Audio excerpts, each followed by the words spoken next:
सामीन आदाब, पेशरफ प्रोग्राम का एक और शुमारा लेकर हम आपकी खिदमत में हाजिर। सामीन, आप जानते हैं कि इस प्रोग्राम के हर शुमारे में हम बात करते हैं मुख्तलिफ इनिशिएटिव्स की, मुख्तलिफ कोशिशों की, मुख्तलिफ उन पेशरफ्तों की जो हम मिलकर करना चाहते हैं या जो सरकार की तरफ से हो रही हैं। आज भी एक खास पेशरफ्त की बात हम करेंगे। आपने नाम सुना होगा भारत CSR नेटवर्क। ये एक बहुत बड़ा नेटवर्क है क्रॉस कंट्री। CSR की अगर हम बात करें तो ये कॉर्पोरेट सोशल रिस्पॉन्सिबिलिटी कहलाता है, और इस सोशल रिस्पॉन्सिबिलिटी में हमारी ये ऑर्गेनाइजेशन काम कर रही है क्रॉस कंट्री।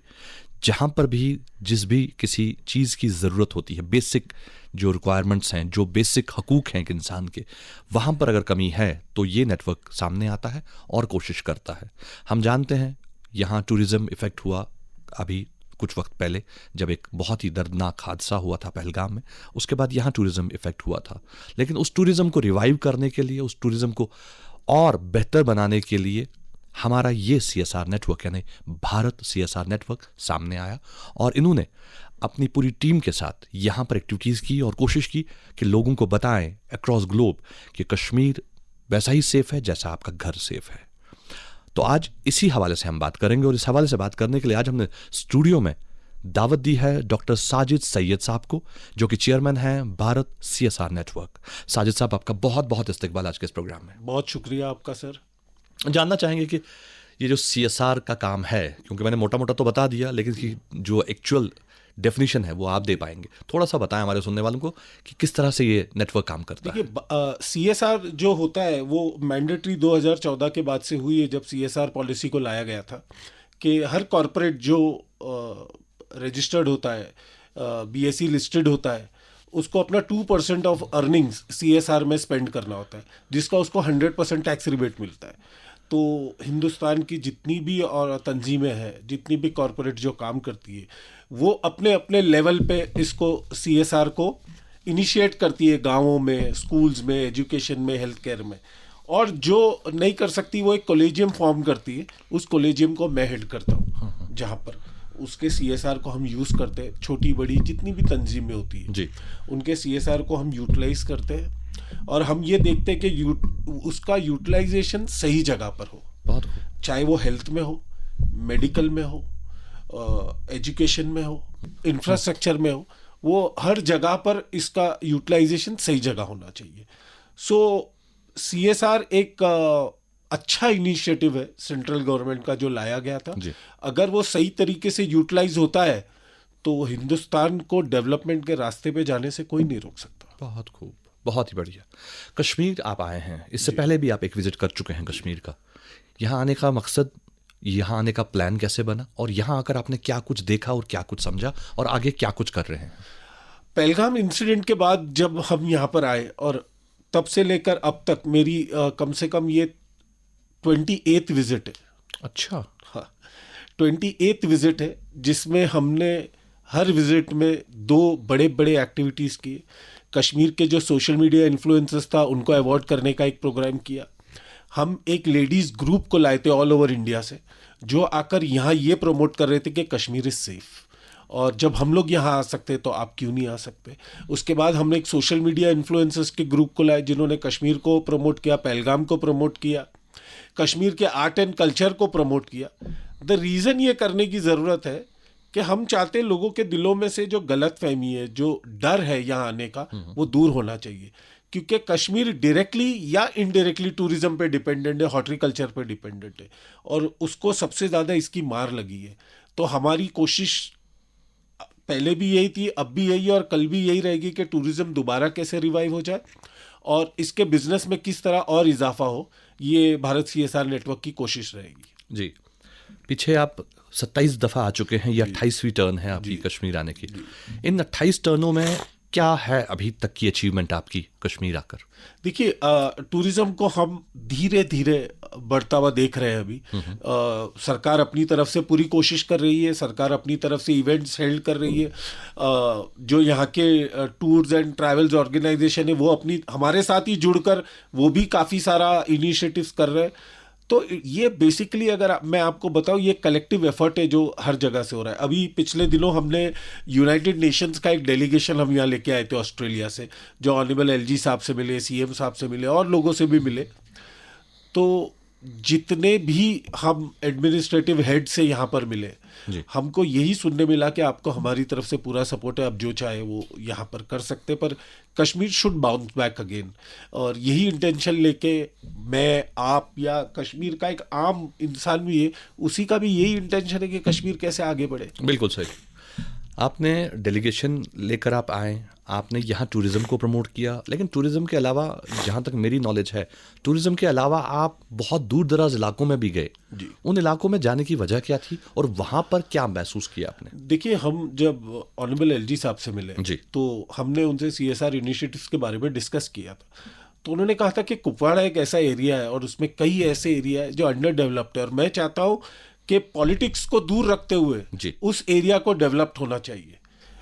मैं उसमें किसी भी किस्म की राजनीति नहीं चाहता हूँ, पर मैं चाहता हूँ कि वहाँ के जो लोग सफ़र कर रहे हैं उसमें वहाँ डेवलपमेंट होना चाहिए। Basic amenities of light, health, education, तो हर किसी का मैंडेटरी राइट है, वो उसको मिलना चाहिए। और मैं धन्यवाद करूँगा वहाँ के DC साहब का, बाला साहेब सूसे साहब का। उन्होंने हमको बहुत ही ज़्यादा कोऑपरेट किया। उसके लिए हम कई बार उन गाँवों में विजिट कर चुके, देख चुके, लोगों से बातें कर चुके, और हमने वहाँ पे भी कहा था कि इसमें किसी किस्म की राजनीति नहीं होना चाहिए, पर लोगों को इसका बेनिफिट मिलना चाहिए। और CSR एक ऐसी तंजीम है जो चाहती है कि डेवलपमेंट हो हर जगह, और हमारा पूरा फोकस और कंसंट्रेशन यही रहेगा कि किस किस्म से वहाँ डेवलपमेंट हो। बहुत ही खूब। जैसे आपने कहा कि एलजी साहब का, एडमिनिस्ट्रेशन का हर तरफ से सपोर्ट मिला आपको, लेकिन जब आप लोगों से यहाँ मिले, यहाँ की आम जनता से मिले, जनता का आपकी तरह क्या मिजाज था, उनका कैसा रिस्पांस था, और आपको क्या लगता है यहाँ की जनता कैसी है? देखिए, मैं आपको बताता हूँ, कश्मीर की जो आवाम है, कश्मीर के जो लोग हैं, उनकी हॉस्पिटैलिटी की लोग बातें करते थे।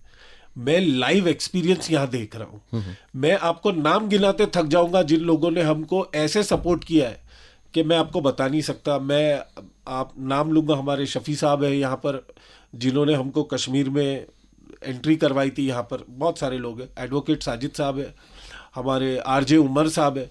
ये सब मिलके जो हमने एक टीम बनाई है हमारी, और हम मिलके हर चीज़ों में जो काम कर रहे हैं। एक मामूली रिक्शा वाला भी है, उसकी जो मोहब्बत आपके लिए देखने मिलेगी वो हिंदुस्तान के दूसरे कोई कोने में आपको देखने नहीं मिलेगी। छोटी से छोटी दुकान वाला हो, कोई भी हो, उनसे आप झूठे मुंह ये बोल दो कि मुझे ये खाना है, मेरे पास पैसे नहीं है, वो आपको खाना तो खिलाएगा ही, साथ में पैसे भी दे देगा, भले उसके पास ना हो। ये है कश्मीर, और ये लोगों को जानना चाहिए। बहुत खूब। हमें बहुत अच्छा लगा ये जानकर कि आप ये चीज़ जान चुके हैं, समझ चुके हैं, और डेफिनेटली जब आप यहाँ से वापस अपने शहर को जाएंगे तो आप हमारे यहाँ से एक एम्बेसडर बन के जाएंगे और यही बात आगे करेंगे। ये जो 28 विजिट्स आपके हुए, इन 28 विजिट्स में आपने जो चीज़ें नोटिस करी, जो चीज़ें ऑब्जर्व करी, जिन पर अब आप काम करने वाले हैं, कहाँ कहाँ पर आप काम करेंगे अदर देन टूरिज्म? देखिए, अदर देन टूरिज्म अभी हमने कुपवाड़ा को चूज़ किया है, पहला हमारा इनिशिएटिव। हम कश्मीर के कई गांवों को, बडगाम है, उसको भी हम देखेंगे, उसको भी हम विजिट करेंगे। हमारे मेन फैक्टर ये है कि हम एक कैंसर हॉस्पिटल यहाँ पे देखना चाहते हैं, जिसके लिए हमने अपोलो और वेदांता को इनवाइट किया है यहाँ आने के लिए, और हमारी सरकार से बातचीत चल रही है इसको लेकर कि कैंसर फ्री हॉस्पिटल होना चाहिए लोगों के लिए, ताकि उनको दूर दराज शहरों में ना जाना पड़े ट्रीटमेंट के लिए। सो हम अपनी तरफ से पूरी कोशिश कर रहे हैं, और CSR इनिशिएटिव्स के लिए हम चाहते हैं कि वेस्ट मैनेजमेंट पे काम हो, वाटर रिमीडिएशन पे काम हो, क्लीन ड्रिंकिंग वाटर पे काम हो, हेल्थ एंड हाइजीन पे काम हो, और ये बहुत ज़रूरी है इन सब चीज़ों को लेकर, और इस पे हमको मेन फोकस करना चाहिए। जी। अभी आपको क्या लगता है चैलेंजेस क्या हैं CSR के लिए यहाँ कश्मीर में? अगर वो काम करना चाहते हैं तो क्या लगता है आपको, कोई चैलेंज है? बिल्कुल चैलेंज नहीं है। ओके। सरकार का पूरा सपोर्ट है, आवाम का पूरा सपोर्ट है, और कौन है जो ये नहीं चाहेगा कि उसके गांव में, उसकी जगह पर डेवलपमेंट हो? हर कोई चाहता है। हर कोई चाहता है कि हमारे वहाँ डेवलपमेंट हो, हमारे बच्चे भी अच्छी एजुकेशन लें, हमारे बच्चे भी सिविल सर्विसेज ज्वाइन करें, हमारे बच्चे भी एजुकेशन में टॉप प्रायोरिटी दें, और हर कोई चाहता है उनको भी बेसिक हेल्थ फैसिलिटीज़ मिले, वो अच्छी एजुकेशन चाहते हैं, अच्छा इंफ्रास्ट्रक्चर चाहते हैं, क्यों नहीं चाहते, और वो क्यों सपोर्ट नहीं करेंगे आपको। जी, आपकी कुल मिला के जो टीम है वो कितनी है और किस तरह से आपकी टीम, क्या जब आप यहाँ कश्मीर आए हैं तो अपनी पूरी टीम के साथ आए हैं या आपकी टीम बाकी ज़िलों में बाकी शहरों में काम करी और आप यहाँ काम कर रहे हैं? नहीं, अभी उत्तराखंड में जो बाढ़ आई है जी, वहाँ पर अभी मेरी टीम काम कर रही है। हम वहाँ 1.5 साल से काम कर रहे हैं। ओके। वहाँ पे ऑलरेडी हमने चमासरी एक गांव है उसको पूरा डिजिटलाइज किया है। अभी वहाँ पे जो बाढ़ आई है तो मेरी टीम वहाँ पर भी काम कर रही है, और हम हिस्सों में काम करते हैं हर जगह। मैं जो आया हूँ यहाँ पर पढ़ा के अभी कई ज़िलों में मैंने उसको देखा है, और अभी हम एक रोड मैप बना के नेक्स्ट वीक से वहाँ काम शुरू कर रहे हैं। बहुत खूब। क्या यहाँ की जो टीम आपकी जो यहाँ काम कर रही है, क्या उसे आप बॉम्बे से अपने साथ लाए हैं या फिर आप यहाँ एक अलग से डेवलप करेंगे टीम लोकल्स की? मेरा पहले से इंटेंशन यही था, यहाँ पर यहाँ के लोगों को एम्प्लॉयमेंट मिलना चाहिए, यहाँ के लोगों एंटरप्रेन्योर्स बनना चाहिए। तो हमने जो भी चुने हैं सब यहीं से चुने, यहीं से लोगों को लिए, यहीं से लोगों को रखा है। हम किसी भी इंसान को बाहर से नहीं लाएंगे। उस चाहे वो हमको किसी से एक नट भी खरीदना हो तो वो यहाँ का कश्मीर का ही लोकल का ही बंदा हो। होगा। बिल्कुल। और इसके अलावा कैसे जोड़ेंगे आप यहाँ की आम जनता को अपने इस CSR प्रोजेक्ट में? देखिए, हमारे साथ जितने NGOs काम करना चाहते हैं दे आर मोस्ट वेलकम। जितनी तंजीमें काम करना चाहती है दे आर मोस्ट वेलकम।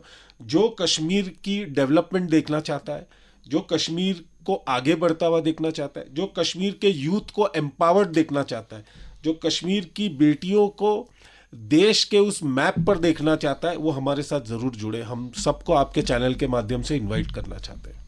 अगर कोई आपसे जुड़ना चाहे तो वो कैसे जुड़ सकता है? क्या इसके लिए कोई सोशल मीडिया हैंडल है आपका या कोई इस तरह का कोई ऑप्शन है जहां पर वो क्लिक करें और आपसे जुड़ जाएं? मैं आपके चैनल पर ही हमारे ईमेल आईडीज आपको सेंड कर दूंगा। भारत CSR नेटवर्क का पेज भी है इंस्टाग्राम वगैरह पर। आप हर तरीके से हमारे साथ जुड़ सकते हैं, वी आर ओपन। आप मेल कीजिए, उसका रिवर्ट आएगा आपको, आपसे कन्वर्जेशन की जाएगी, और कश्मीर में हमारे लोग भी मिलेंगे, हम खुद भी आपसे मिलेंगे।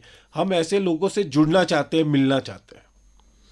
जो आपने बात कही कि आप कश्मीर में काम करना चाहते हैं, अभी आप काम कर रहे हैं और अगले हफ्ते से आपने कहा कि आप दर्दपुरा में कुपवाड़ा में शुरू करेंगे।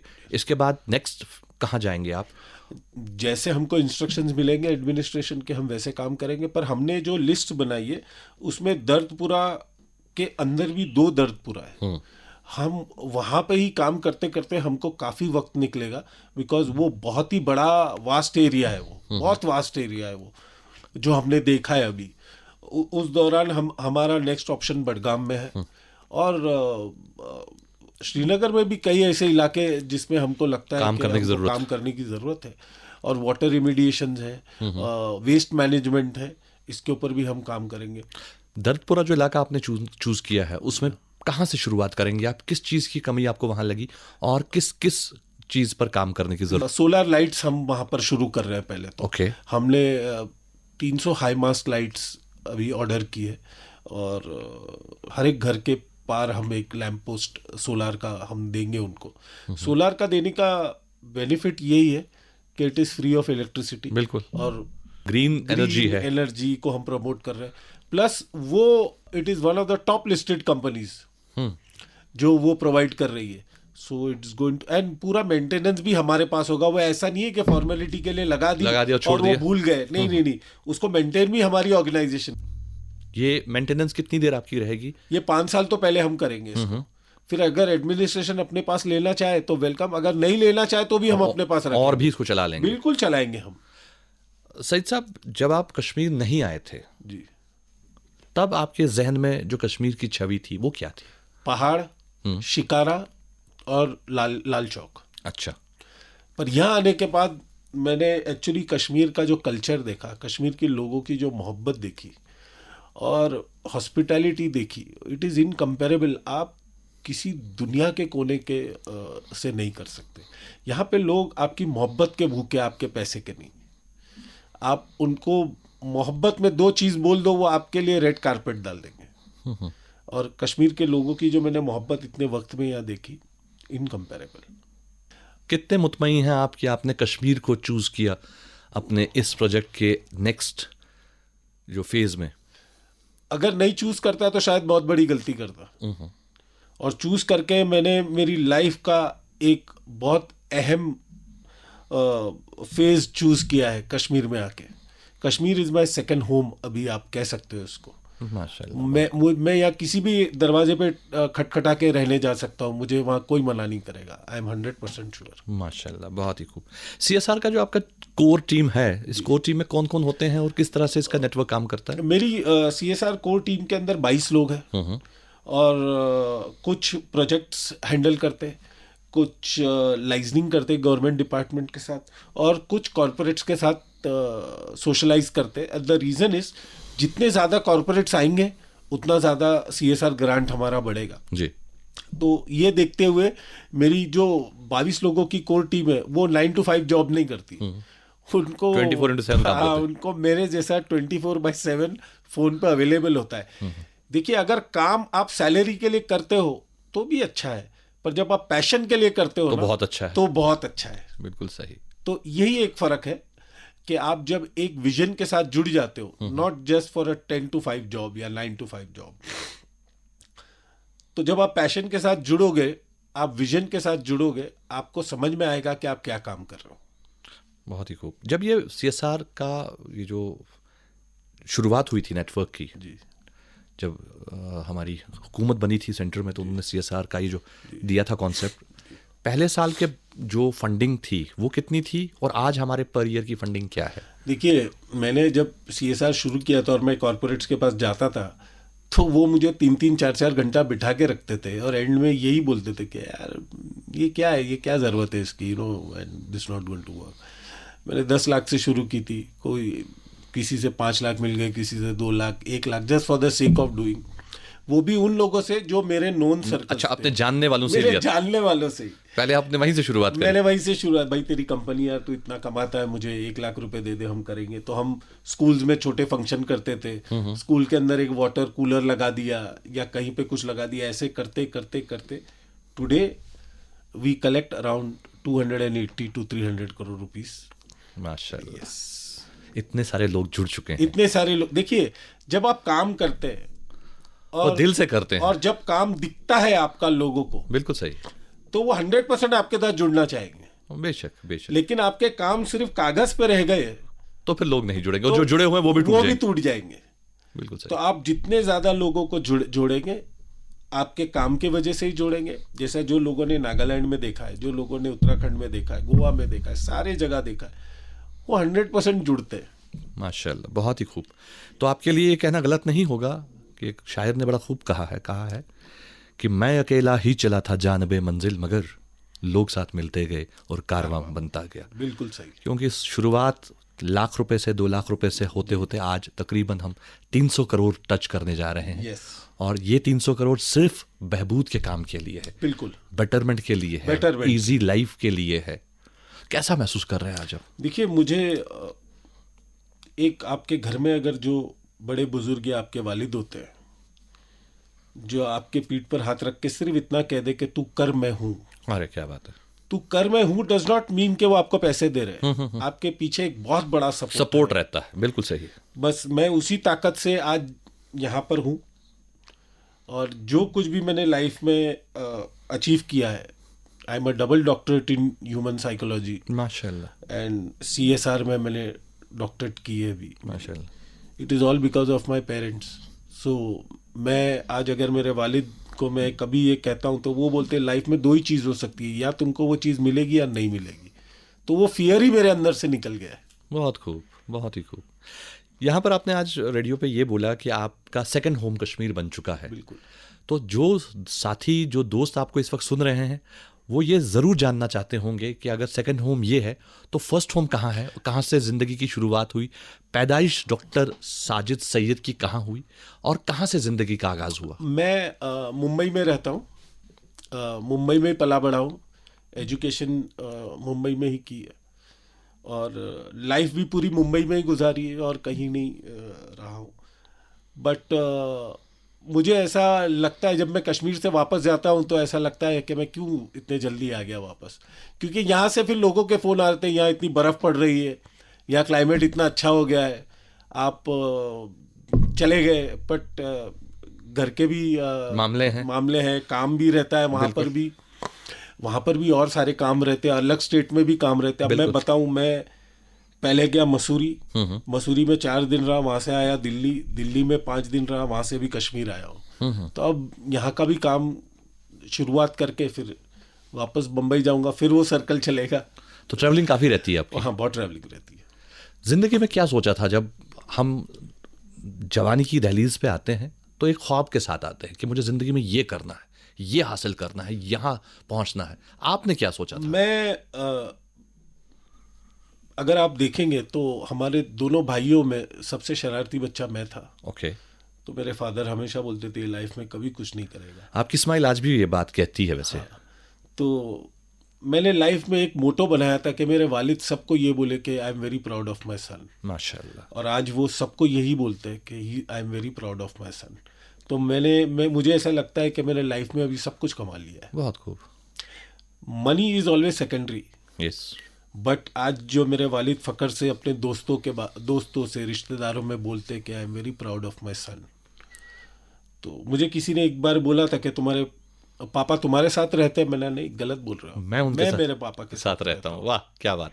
इस बात के लिए सैल्यूट करता हूँ मैं आपको। मैं कितना भी बड़ा बन जाऊँ, मैं मेरे वालिद को अपने साथ नहीं रख सकता। उन्होंने मुझे अपने साथ जिंदगी भर उनके साथ रहूंगा। वाह, क्या बात है। वो घर मेरा खरीदा हुआ हो सकता है, वो जमीन मेरी खरीदी हुई हो सकती है, पर मेरी औकात अभी वो नहीं बनी कि मैं मेरे वालिद को अपने साथ रखूं। क्या बात है, क्या बात है। yes. दिल को छू गई आपकी ये बात। और ये कहने को बड़ी आसान सी बात है कि आप वालिद के साथ रहते हैं या वालिद साहब आपके साथ रहते हैं। नॉर्मल इंसान के लिए बड़ी आम सी बात है, सिंपल सी बात है। बिल्कुल। लेकिन समझने वाले समझ गए होंगे कि वालिद आपके साथ रहते हैं या आप वालिद के साथ रहते हैं। माशाअल्लाह, अल्लाह ताला आपको इस बात के लिए जज़ाए खैर अता करे, क्योंकि बहुत बड़ी बात बोल दी आपने और इस बात ने दिल को न जाने कितने दिलों को छू लिया होगा। आज कैसा महसूस कर रहे हैं? अब आप कितने मुतमईन हैं? अभी कुछ हासिल करना बाकी है? क्योंकि जो आपने कहा कि आपके वालिद मोहतरम ये कहते हैं अब कि मैं अपने बेटे पर बड़ा फ़ख्र करता हूँ, आज वो नाज करते हैं। आप क्या अभी और कुछ हासिल करना बाकी है? लाइफ में जब आप ग्रो करते हो तो आपको कई किस्म का अपोजिशन फेस करना पड़ता है। अगर लाइफ में आपको गलत बोलने वाले और अपोज करने वाले लोग नहीं रहे तो आपकी तरक्की का कोई मतलब नहीं रहता। ट्रू। जब लोग आपको अपोज करना शुरू कर देना तो आप समझ लेना कि यू आर प्रोग्रेसिंग समवेयर, क्योंकि नेगेटिव भी उसी के लिए बोला जाएगा जो लाइफ में तरक्की कर रहा हो। सही है। सबसे ज्यादा पत्थर उसी पेड़ पे पड़ते हैं जहां मीठा मेवा। जब आप कुछ अच्छा काम कर रहे हो तो उसको तारीफ करने के बदले लोग आपके लिए नेगेटिव 100 चीजें लाएंगे। बिल्कुल बिल्कुल। बट आपको तब ये समझना है कि मैं लाइफ में कुछ तो सही कर रहा हूं, इसके लिए मेरे बारे में नेगेटिव बात हो रही है। मैं आज ये चाहता हूं, और जितने भी यंगस्टर्स सुन रहे हैं मेरी बात, मैं उनको आज एक चीज बोलना चाहता हूं। तरक्की आपकी कदम चूम लेगी अगर आपने माँ बाप की खिदमत कर ली तो। माशाल्लाह। आपको लाइफ में कोई नहीं रोक सकेगा अगर माँ बाप की दुआएं रही तो। आप माँ बाप से बात नहीं करना चाहते, कोई बात नहीं, आप सुबह में एक बार उनके कमरे में जाके सिर्फ उनको देख ले, सलाम कर ले। बिल्कुल सही। देख ले उनको, सिर्फ एक मुस्कान के साथ। वो वही चाहते हैं आपसे। आप उनको एक बार खाली देख ले स्माइल फेस के साथ। क्या बात है। अगर आप लाइफ में तरक्की ना करो, आप जो बोलो वो हारने तैयार हूं मैं। वाह। मेरा लाइफ में आज मैं जिस मुकाम पे भी अल्लाह ने मुझे रखा है, जिस मुकाम पे मैं आगे जाऊंगा, अच्छा बुरा आई डोंट नो, बट मैं कल भी अपने पेरेंट्स की वजह से था और आज भी अपने पेरेंट्स की वजह से, और कल जिस मुकाम पे भी रहूंगा मेरे पेरेंट्स की वजह से ही रहूंगा, क्योंकि अल्टीमेटली सब कुछ तो माँ बाप अपने बच्चों के लिए ही करते हैं। बिल्कुल। आप जाके उनको बोलो कि मैं एक पेंटर बनना चाहता हूँ, तो आपको वो बोल देंगे कि क्या बेवकूफ़ है, पेंटिंग में कुछ क्या रखा है। एक्चुअली वो आपके उस शौक से पीछे नहीं है, वो आपको गरीब नहीं देखना चाहते हैं। ट्रू। वो नहीं चाहते हैं कि कल आप कहीं हाथ फैलाएं। बिल्कुल वो नहीं चाहते। ट्रू। तो आप उसको नेगेटिव में ना लेते हुए आप उसको एक पॉजिटिव मैसेज लीजिए। बिल्कुल सही है। बस वो आपको गरीब नहीं देखना चाहते। बहुत खूब। कोई माँ बाप ये नहीं चाहेंगे कि मेरा बेटा किसी रिश्तेदार दोस्त यार के बाद हाथ फैलाए कल। ट्रू। तो मेरा मैसेज यंगस्टर्स को यही है, फोकस ऑन योर गोल्स। आप जो भी काम कर रहे हो छोटा बड़ा, उसको ग्रो करने की कोशिश कीजिए राइट मीन्स के साथ। बिल्कुल। आपको तकलीफें सहनी पड़ेगी, मुश्किलात सहनी पड़ेगी, सब कुछ सहनी पड़ेगी। दो इबादतें करनी है, एक ऊपर वाले की इबादत करनी है और एक माँ बाप की खिदमत करनी है। करनी। आपकी लाइफ सक्सेसफुल है। जज़ाकल्लाह, बहुत खूब, बहुत अच्छा लगा सुनकर आपकी इस बात को। CSR नेटवर्क की अगर हम वापस बात करें, जो आपका इनिशिएटिव यहाँ चल रहा है कश्मीर को लेकर, इस हवाले से कोई मैसेज देना चाहेंगे हमारे सुनने वालों को? देखिए, CSR इनिशिएटिव एडमिनिस्ट्रेशन का वो पैगाम है आपके लिए जो डेवलपमेंट चाहता है। ऑनरेबल LG साहब ने हमें कई बार, हम जब उनसे मिले, पहले तो एक है कि उनसे मिलना इज़ वेरी इजी, एक्सेसिबल है, ही इज सो एक्सेसिबल। वो मुलाकात के लिए आप कभी भी वक्त मांग लें तो मिल मांग जाता लो, सिर्फ पूछा जाएगा क्या काम है सर, ये काम, आ जाइए। मैं आपको एक बहुत छोटा इंसिडेंट बताता हूँ। वो दिल्ली थे और दिल्ली से वो श्रीनगर वापस आ रहे थे कि वो बीमार थे। हमने उनसे वक्त मांगा, हमको नहीं पता वो बीमार, हमने उनसे वक्त मांगा। वो 4 बजे लैंड किए, 5:30 बजे का हमको वक्त दिया उन्होंने मिलने के लिए। बहुत खूब। क्या काम है? हमने कहा सर वो कुपवाड़ा में। हाँ, तो उसमें पूछना क्या है, अच्छे काम के लिए कोई परमिशन लेता है क्या? आप जाइए, पूरा एडमिनिस्ट्रेशन आपके हेल्प साथ करेगा। है। बहुत खूब। तो और भी लोग जो चाहते हैं कि इस किस्म का काम हो, हम we are open, we are welcome. और एजुकेशन, हम एक CSR कॉन्क्लेव भी करना चाहते हैं यहाँ पर, जहाँ पे कॉर्पोरेट्स को लाया जाए यहाँ पर, बहुत खूब। और उनको दिखाया जाए कि यहाँ पर क्या कश्मीर। करना चाहिए। सो हम उस प्रोसेस में है और इंशाल्लाह ताला हम जल्दी उसको, इंशाल्लाह हमारी यही उम्मीद है और यही दुआ रहेगी कि आप जो भी ख्वाब लेकर कश्मीर आए हैं वो ख्वाब पूरे हो जाएं और जिस तरह से आप कश्मीर की डेवलपमेंट देखना चाहते हैं वो डेवलपमेंट पूरी हो जाए। आज के इस प्रोग्राम को, इस पेशरफ्त के आज के शुमारे को आपने अपना वक्त दिया, उसके लिए बहुत बहुत शुक्रिया। और एक बार फिर आपको हम सैल्यूट करते हैं दिल से कि जिस जज्बे के साथ आप चल रहे हैं वो जज्बा अल्लाह ताला हमेशा बनाए रखे। बहुत बहुत शुक्रिया। तो सामईन, ये थे doctor Sajid Syed, chairman Bharat CSR network, जिनसे आज हमने बात की, ये पेशरफ्त के इस शुमारे में उनसे जाना कि किस तरह से वो कश्मीर की डेवलपमेंट पे काम कर रहे हैं। हमें उम्मीद है कि उनका किया हुआ काम बहुत जल्द आपको नजर आएगा और इंशाल्लाह कश्मीर फिर से चमकेगा, चमकता आया है, चमकता रहेगा। और उसमें सब में हमें आपकी जो है हिम्मत और मदद की ज़रूरत पड़ेगी। हिम्मत बनाए रखें, मदद करें ऐसे लोगों की जो इस तरह के जज्बे के साथ हमारे कश्मीर आते हैं। आज के पेशरफ्त में बस इतना ही। इंशाल्लाह इसी प्रोग्राम के अगले शुमारे में आपसे होगी मुलाकात। जब तक के लिए दीजिए इसी अपनेपन के साथ इजाज़त कि आप अपना ख्याल डेज रखेंगे, खुश रहेंगे और माँ बाप की खिदमत करते रहेंगे। अल्लाह हाफिज़।